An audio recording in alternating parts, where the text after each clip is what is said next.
Bonjour à tous. Découvrons aujourd'hui le tableau de Louis XV, une peinture à l'huile du XVIIIe siècle réalisée par Louis-Michel van Loo.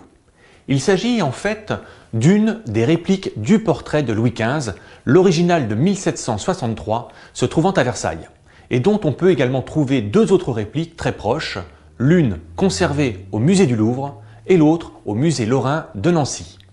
Cette peinture de 130 cm de haut sur 98 de large possède tous les codes d'un portrait royal. Mais savez-vous les reconnaître? Nous pouvons déjà y voir les couleurs royales, le bleu et le blanc, et le doré pour le sacré. Les fleurs de lys sont également présentes, à la fois sur le manteau et sur le bâton. Un bâton, oui, mais un bâton de commandement, à voir plus comme une sorte de sceptre qui symbolise le pouvoir de commandement du roi. Le port de la perruque, à cette époque, est révélateur d'un rang social élevé. Mais il s'explique autant pour des raisons d'hygiène que de mode.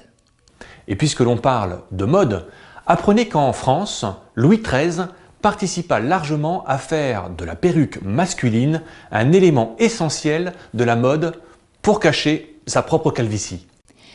On peut également trouver sur ce tableau une épée au pommeau doré.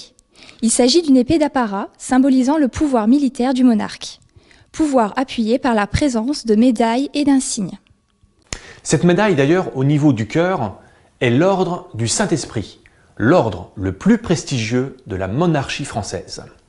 L'ordre de la chevalerie est également représenté avec la toison d'or et son ruban rouge. Bien évidemment, vous aurez reconnu la couronne royale déposée auprès du manteau. Sachez que le manteau blanc à fleurs de lys, la couronne et l'épée sont remis le jour du sacre du roi avec toute une série d'insignes royaux. Et oui, vous l'aurez vu, il faut beaucoup d'attributs pour avoir l'allure d'un roi. Si vous êtes fan de Louis XV ou de portraits royaux, vous pourrez en découvrir d'autres dans les musées de Châlons-en-Champagne et désormais, vous n'aurez plus aucune excuse pour ne pas reconnaître les codes royaux.